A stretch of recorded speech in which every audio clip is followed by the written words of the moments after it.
Hello, my name is Krista Chris and you're welcome to a weekly news roundup. Below are the big stories that made talking point for us in the week that just ended. On Monday, we reported that there was a gale of the SAC in Nigeria's security architecture, ministries and parastatals following a clean sweep as President Bola Tinubu retired all the service chiefs, advisors and Controller General of Customs while also dissolving the boards of ministries, departments and agencies, NDAs and parastatals. On the same day, we reported that officials of the Lagos State Building Control Agency, LASBCA, stormed the popular Alaba International Market in Ojo and demolished 17 plazas which it claimed were distressed. Still on Monday, we reported that U.S. President Joe Biden's son Hunter finally agreed to plead guilty to 2 counts of failure to pay federal income tax and admitted to illegally owning a gun. This was confirmed by prosecutors.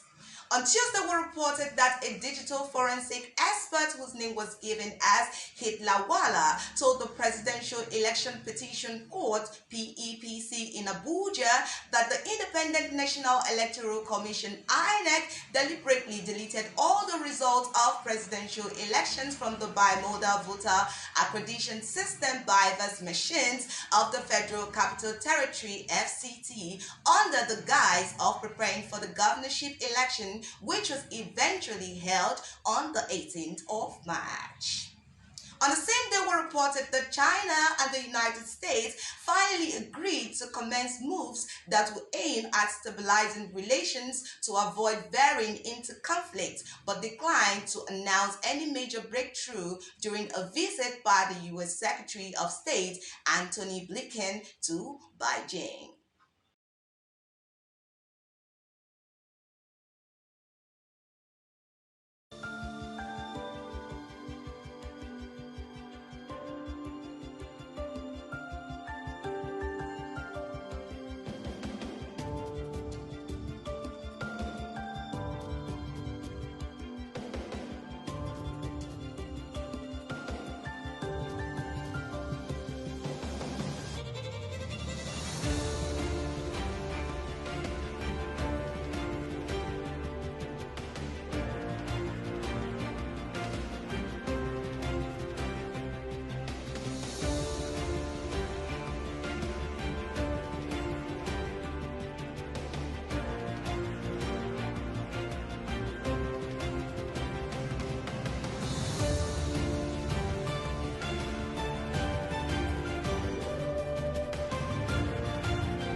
Wednesday, we brought you the report that the National Independent Electoral Commission, INEC, informed the Presidential Tribunal sitting in Abuja that some documents requested by the presidential candidate of the Labour Party, LP, Mr. Peter Obi, to be presented as exhibit at the Presidential Election Tribunal does not exist.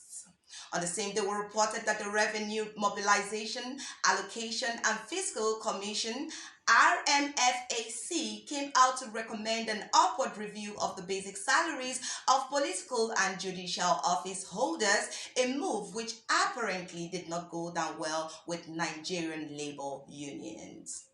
Still on Wednesday, we informed you that sub-operator Ocean Gate confirmed that all 5 people on board a missing submersible near the wreck of the Titanic had died. In a pensive statement, the company said, quote, "We now believe that our CEO, Stockton Roche, Shahzada Dawood and his son Suleiman Dawood, Hamish Hardin and Paul Henry Nagolet had sadly been lost," unquote.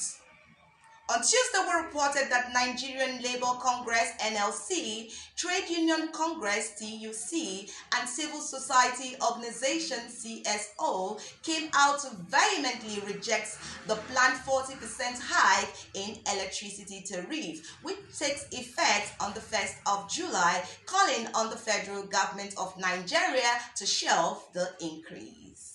On the same day, we reported that the outgone governor of Rivers State, Nyesom Wike, opened up on how he was allegedly poisoned at the People's Democratic Party (PDP) campaign secretariat in 2018. He maintained that despite the political gang-up against him, God always gave him the victory.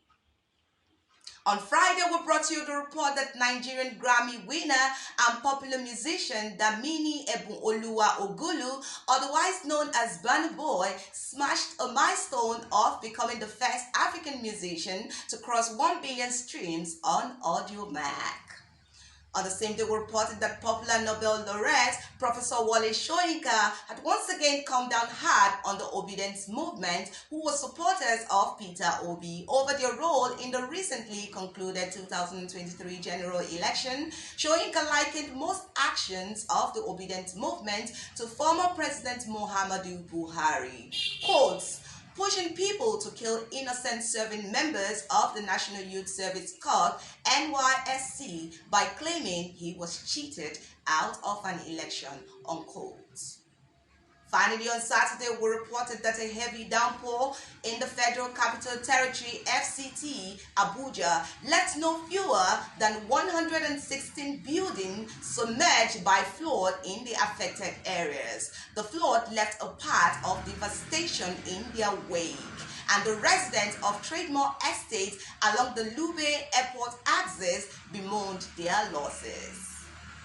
On the same day, we also reported that Ibrahim Musa, who is the Director of Road Transport in the Ministry of Transportation, revealed that the federal government of Nigeria has approved the reopening of the Seme border for the importation of vehicles.